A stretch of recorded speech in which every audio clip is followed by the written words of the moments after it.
Welcome to Island Tamil கதை நேரம். நான் உங்கள் வித்யாலக்ஷ்மி. சுந்தர காண்டம் பாகம் 3.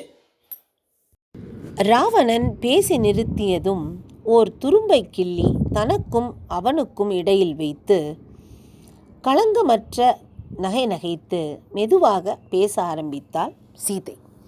என்னை பற்றிய எண்ணத்தை உடனே விளக்குவாய். என்னை நீ விரும்புவது தகாத காரியம். உன் மனைவிகளை விரும்பி அவர்கள் பால் மனத்தை செலுத்து. நீ சொல்வதை என்னால் ஒரு நாளும் செய்ய முடியாது. நான் பிறந்த குலத்தையும் நான் புகுந்த குலத்தையும் தெரிந்து கொள்வாய். இத்தகைய யோசனை என்னிடம் நீ சொல்லலாகாது. தகாத எண்ணத்தை வைத்து வளர்த்து கொண்டு துயரப்படாதே. இப்படி அவனை பார்த்து சொல்லிவிட்டு வேறு திசையில் முகத்தை திருப்பி மேலும் பேசலானாள். வேறொருவன் மனைவியாகிய நான் உனக்கு மனைவியாக ஆக முடியாது. தர்மத்தை புறக்கணிக்காதே. அயோக்கிய மார்க்கத்தில் செல்லாதே. நல்லவர்கள் போகும் வழியில் செல்வாய். நான் சொல்வதை கேள். உன் மனைவிகளை நீ எவ்வாறு காத்து வருகிறாய் யோசித்துப்பார். அப்படியே மற்றவர்களும் தங்கள் மனைவிகளை காக்க பார்ப்பார்கள் அல்லவா? மற்றவர்களும் உன்னைப் போலவே என்பதை மனதில் வை. பிறருடைய ஸ்திரீகளை விரும்பாதே. உன் மனைவிகளுடன் சுகமாக அவர்களிடம் நடந்து கொள். இது உனக்கு நன்மையாகும். உனக்கு உரிமை இல்லாத ஒருவரிடம் நீ விருப்பம் கொள்ளாதே. மற்றவர்கள் பேரில் மனதை செலுத்திய நாயானால் அவமானமும் துக்கமும் அடைவாய். இது சர்வ நிச்சயம். உனக்கு நல்ல புத்தி சொல்கிறவர்கள் யாருமே இல்லையா? ஏன் இவ்வாறு கெட்ட காரியங்களில் புகுந்து நீயும் கெட்டுப்போகிறாய்? உன் ஜனங்களுக்கும் நாசம் தெரிவித்து கொடுக்கிறாய். அரசன் தன் மனத்தை கட்டுப்படுத்தி நிறுத்தி கொள்ளாமற் போனால் அவனுடைய நாடும் நகரமும் செல்வமும் எல்லாம் அழிந்து போகும். இந்த லங்கையும் அதனுடைய பெரும் செல்வமும் உன் ஒருவனுடைய குற்றத்தால் முற்றிலும் நாசமாக போகிறது. உன்னுடைய பொறுப்பை தெரிந்து கொண்டு உன் தீய எண்ணத்தை விட்டுவிட்டு உன்னுடைய நாட்டையும் ஜனங்களையும் ராஜதானியையும் காப்பாற்றுவாய். இல்லையென்றால் நீ அழிவாய். உன்னால் வருத்தப்பட்டவர்கள் கொடியவன் போனானே என்று சந்தோஷமடைவார்கள். எனக்கு நீ சொல்லும் சுகபோகங்கள் ஒன்றும் வேண்டியதில்லை. அவற்றை வைத்து எனக்கு நீ ஆசை காட்ட வேண்டாம், பயனில்லை. ராகவனை மணந்த நான் அவனை விட்டு விலக மாட்டேன். அவன் கையை பிடித்த நான் வேறொருவன் கையை தீண்ட மாட்டேன். முடியாது. சக்கரவர்த்தி திருமகனுக்கு நான் உரியவள். வேதம் படித்து விரதம் தீர்ந்த பிரம்மச்சாரிக்கு வேதம் எப்படி உரிமையோ அவ்விதம் நான் ராமனுக்கு உரியவள். என்னை வேறொருவன் கண்ணெடுத்து பார்த்தல் தகாது. உனக்கு நான் நல்லுபதேசம் சொல்கிறேன் கேள். ராமனிடம் மன்னிப்பு கேட்டு அவன் கோபத்தினிருந்து தப்பித்துக்கொள். வீணாக உன் நாசத்தை தேடிக்கொள்ளாதே. ராமன் நிச்சயமாக மன்னிப்பான். சரணடைந்தவர்களை கைவிட மாட்டான். அவனுடைய மன்னிப்பை சம்பாதித்துக்கொள். அதற்கு வழி தேடு.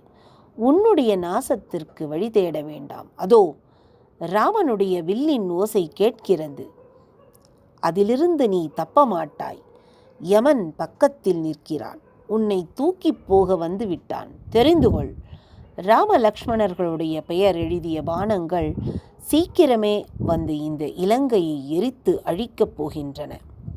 உன்னுடைய ஜனஸ்தானத்தில் இருந்த ராட்சசர்களை அடையாளத்திற்கு ஒருவனும் இல்லாமல் என் வீரராமன் ஒழித்து விட்டதைக் கண்டு பயந்து நீ திருடனைப் போல வந்து அவர்கள் இல்லாத சமயத்தில் என்னை அபகரித்து கொண்டு வந்து விட்டாய்.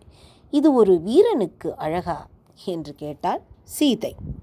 சீதையின் கோபமான பேச்சை கேட்டு கர்ஜித்த ராவணன், உன்மேல் இருக்கும் பிரியமே இப்பொழுது உன்னை காத்தது. இல்லையேல் நீ இப்பொழுதே மாண்டிருப்பாய். நான் உனக்கிட்ட தவணைகளில் இன்னும் 2 மாத காலமே இருக்கிறது. அதற்குள் உன் மனதை திருத்திக்கொள். என் மனைவியாகி என்னிடம் வா. இப்படி ராவணனுக்கும் சீதைக்கும் இடையே நடக்கும் சம்பாஷணையை கேட்டு அவனுடைய இளைய மனைவி தான்யமாலி ராவணனின் பக்கத்தில் வந்து, அரசனே, உம்மை விரும்பாத இந்த அற்ப மானுட ஸ்திரீயை பற்றி நீர் ஏன் இவ்வளவு கவலைப்படுகிறீர்கள்? அவளுக்கு உம்மை அடையும் பாக்கியமில்லை, அவ்வளவே. இவளுக்கு என்ன அழகு இருக்கிறது? இந்த அவலக்ஷண பூச்சியை பார்த்து ஏன் மோகித்து அலைகிறீர்கள்?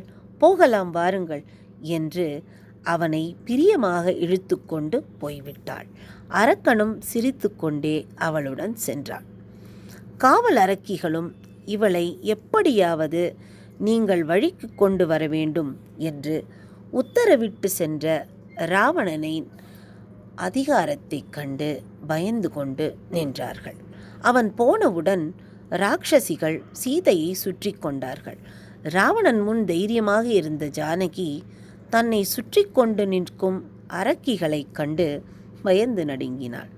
உயர்ந்த குலத்தில் பிறந்த உலகம் புகழும் வீரனான ராவணன் உன்னை இவ்வளவு விரும்பும் பொழுது நீ இல்லை என்றா சொல்வது? மூடப்பெண்ணே, ராவணனை யார் என்று எண்ணுகிறாய்? பிரம்மாவுடைய வம்சத்தில் நேராக பிறந்தவன் என்பதை தெரிந்து கொள். பிரம்மாவின் புத்திரனான புலஸ்திய பிரஜாபதியினுடைய சொந்த பேரன் ராவணேஸ்வரன். அநேக யுத்தங்களில் சத்துருக்களை எல்லாம் வென்று புகழ்பெற்ற வீரன். இவனையா நீ புத்தி இல்லாமல் லட்சியம் செய்கிறாய் என்றாள் ஒருத்தி. கர்வப்பட்டு கெட்டுப்போகாதே. விஸ்ரவஸ் ரிஷியின் குமாரன் ராவணன் யாரோ என்று எண்ண வேண்டாம். அவனை நீ விரும்பி சந்தோஷமாயிரு. அவன் இவ்வளவு வேண்டிக் கொள்ள நீ மாட்டேன் என்றா சொல்வது என்றாள் மற்றொருத்தி. தேவர்களை எல்லாம் யுத்தம் செய்து துரத்தி அடித்து வெற்றியடைந்த நம்முடைய ராட்சசேஸ்வரன் உன்னை வா என்கிறான். அவனுக்கு நீ மனைவியாகத்தான் போக வேண்டும். ஏ பெண்ணே, இல்லாவிட்டால் உன்னை நான் தின்று விடுவேன் என்றாள் இன்னொருத்தி.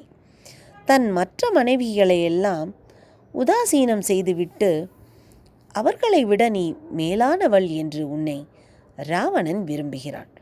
மிக உத்தம ஸ்திரீகளை எல்லாம் விட்டுவிட்டு நீதான் அழகி என்று உன்னிடம் அரசன் வந்து பிரார்த்தித்து கேட்கிறான். நீயே பட்ட மகிழ்ச்சியாய் இருப்பாய் என்று உனக்கு வாக்களிக்கிறான். நீ ஏன் மூர்க்கத்தனம் செய்கிறாய் என்றாள் இன்னொருத்தி. ராவணனுக்கு சமம் உலகத்தில் வேறொருவர் உண்டோ? இது உனக்கு தெரியவில்லையே. தானாக நல்ல பாக்கியம் வந்து உன்னை வேண்டுகிறது. நீ வேண்டாம் என்கிறாயே. உன் மடத்தனத்தை என்னவென்று சொல்வது என்றாள் வேறொருத்தி. தேவர்களும் சூரியனும் வாயும் கூட பயப்படும் ராவணனை வந்து உன்னை கேட்கிறான். அவனுக்கு பிரிய பாரியையாக இருக்கும் அதிர்ஷ்டம் உனக்கு வந்திருக்கிறது. கர்வம் கொண்டு ஏமாந்து போகாதே. வந்த பாக்கியத்தை வேண்டாம் என்று தள்ளாதே என்றாள் இன்னொருத்தி. நாங்கள் சொல்ல வேண்டியதை சொல்லிவிட்டோம். இனி உன்னிஷ்டம். நீ ஒப்புக்கொண்டால் ஒப்புக்கொள், இல்லாவிட்டால் செத்துப்போ என்றாள் இன்னொருத்தி. இப்படி சுற்றி நிற்ந்த அரக்கிகள் பேசுவதை கேட்டு சீதை கண்ணீர் விட்டு அழுதாள். மகா பாபமான வார்த்தைகளை சொல்கிறீர்களே, நான் ஒரு நாளும் நீங்கள் சொல்வதைப் போல் செய்ய முடியாது. ராமன் ஏழை என்றும் ஊரிலிருந்து துரத்தப்பட்டவன் என்றும் சொல்கிறீர்கள். அதுவெல்லாம் எனக்கு தெரியும். இந்த காரணங்களை கொண்டு புருஷனை மனைவி விட்டு விடுவது மானிட வழக்கமல்ல. ராவணன் ஓர் மானிட பெண்ணை விரும்பலாகாது. மானுட ஸ்திரீ எப்படி ராட்சசனுக்கு மனைவியாக முடியும்? சூரியனை சூரியனுடைய பிரகாசம் தொடர்ந்து நிற்பது போல நான் மணந்த ராமனை பற்றி நிற்கிறேன் நான். சசிதேவி இந்திரனை பற்றி நிற்பது போல, வசிஷ்ட முனிவரை அருந்ததி பற்றி நிற்பதைப் போல நான் ராகவனை பற்றி நிற்கிறேன் என்றாள்.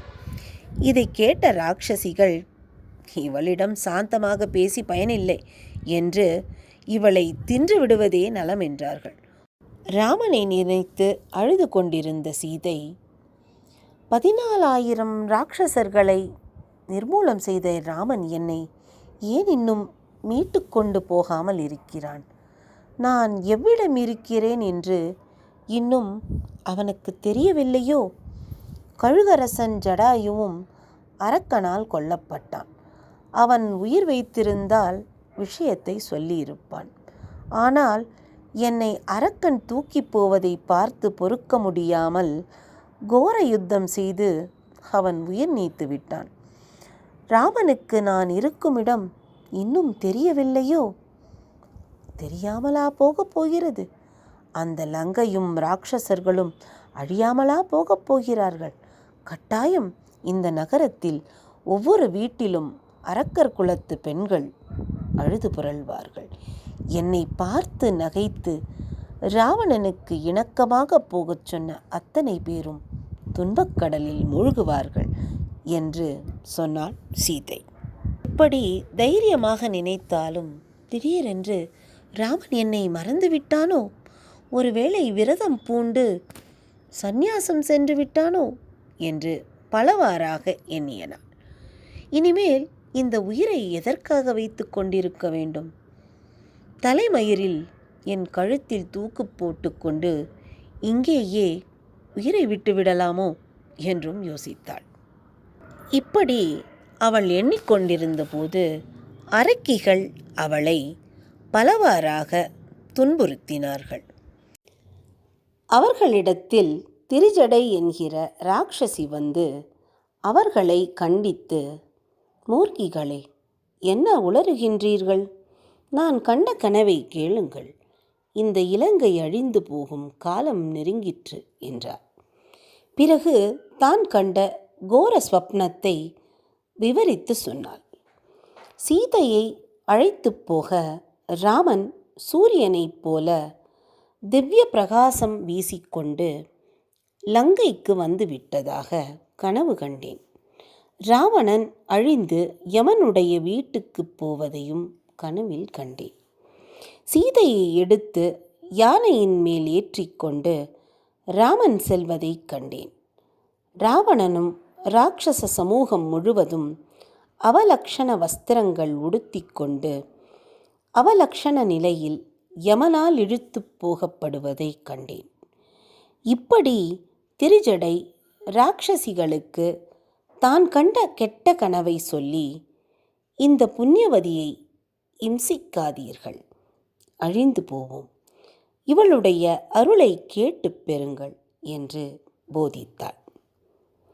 இப்படி திரிஜடை சொல்லிக் கொண்டிருந்த சமயத்தில் உயிரை மாய்த்து கொள்வதென்று நிச்சயித்திருந்த சீதைக்கு பல நற்சகுனங்கள் தோன்றியது. அவளுடைய கண்களும் மங்களகரமாக துடித்தது. மனதில் எதிர்பாராத தைரியமும் தானாக உண்டாயிற்று. உயிரை நீக்கும் யோசனை மறந்து போயிற்று. இதையெல்லாம் மேலே பார்த்து கொண்டிருந்த மாருதிக்கு என்ன செய்யலாம் என்று யோசனையில் மூழ்கிப்போனார். லங்கைக்கு வந்து இங்கே சீதையை கண்டபின் வேறென்ன இருக்கிறது என்று நமக்கு தோன்றும். ஆனால் சீதையை கண்டவுடன் அப்படியே ஒரு தூதனாக நேராக சென்று ராமனிடத்தில் சொல்லப்போனால், இங்கே சீதைக்கு என்ன நேருமோ, என்ன அபாயம் நேருமோ, உயிரை விட்டு விடுவாளோ, பிறகு எல்லோரும் போர் தொடுக்க இங்கே வரும்பொழுது அதனால் என்ன பயன் இருக்கிறது என்று யோசனை செய்தார் மாருதி. சரி, நான் சீதையினிடத்தில் போய் பேசப்போனால் அவள் என்னை நம்புவாளோ? ராவணன் வேறொரு உருவத்தில் வந்து அவள் முன்னே நிற்கிறான் என்றல்லவா எண்ணுவாள். இதனால் வீணாக அவள் பயப்படும்படி நேர்ந்து பின்பு அது பலருக்கும் தெரிய வந்தால் அங்கே ஒரு யுத்தம் நடக்கும். இதனால் வந்த காரியம் கெட்டுப்போகும். சரி, வேறென்ன செய்வது என்று யோசித்து கொண்டிருந்தார் மாருதி. சரி, ராமனுடைய குணங்களையும் சரித்திரத்தையும் மதுரமான முறையில் அவள் மட்டும் கேட்கும்படி சொல்லுவேன். அப்பொழுது சீதையின் உள்ளத்தில் சந்தோஷமும் நம்பிக்கையும் உண்டாகும். பயப்பட மாட்டாள். பிறகு காரியம் நிறைவேறும். இவ்வாறு யோசித்து மரத்தில் மறைந்திருந்தே மெதுவான குரலில் ராம ராம ராம என்று ஜெபம் செய்ய ஆரம்பித்தார் ஹனுமன். மரத்தில் மறைந்திருந்த ஹனுமன் மிருதுவான குரலில் சீதையின் காதில் விழும்படியாக ராமனை பற்றி மதுரமாக பேசலானான். ராஜா தசரதனின் மகன் அழகான மனைவியான சீதையுடன் கானகத்திற்கு வந்ததும், அங்கே அவளை தவறவிட்டதும், அவளை தேடி சுக்ரீவனிடத்தில் நட்பு பூண்டதையும், அவர்கள் எல்லோரும் சேர்ந்து தன்னை இங்கே அனுப்பியதையும், சம்பாதி சீதை இருக்கும் இடத்தை கூர்ந்து கவனித்து சொன்னதையும் இப்பொழுது ராமன் கூறியபடி வர்ணித்தபடி ஓர் அழகிய உருவத்தை இங்கே நான் காண்கிறேன் என்று ஹனுமன் சொல்லி இந்த இடத்தில் நிறுத்தினார். இப்படி ராமகதையும் கூற வந்த செய்தியையும் கூறிவிட்ட ஹனுமன் ஜானகியின் பதிலுக்காக காத்திருந்தார். இந்த சொற்களை கேட்ட ஜானகி மிகவும் வியப்படைந்தாள், மகிழ்ந்தாள். 4 பக்கமும் பார்த்தாள். யார் இப்படி மிக இனிய விஷயங்களை தனக்கு தெரிந்த பாஷையில் பேசியது என்று 4 பக்கமும் மேலும் கீழுமாக பார்த்தாள். பேச்சுக்கு ஒத்த மனித உருவம் எங்கும் காணவில்லை. மேலே மரத்தில் ஓர் அழகிய வானரத்தை கண்டாள். நிகரற்ற புத்திமானும் வானரராஜனுக்கு மந்திரியுமான வாயுபுத்திரன் சூரியனுடைய ஒளியைக்கு நிகராக சிறு வடிவமாக வானர வடிவமாக இருப்பதை பார்த்தாள் ஜானகி. ஜானகியின் பார்வை ராமதூதன் மேல் பட்டதும் அவனுடைய மகிழ்ச்சியை சொல்லுக்கடங்காதது. அதை நாம் இங்கிருந்தே கற்பனையில் பார்ப்போம். இத்துடன் ராமாயணம் சுந்தரகாண்டம் பாகம் 3 நிறைவடைந்தது. உங்களை அடுத்த பாகத்தில் சந்திக்கிறேன். நன்றி, வணக்கம்.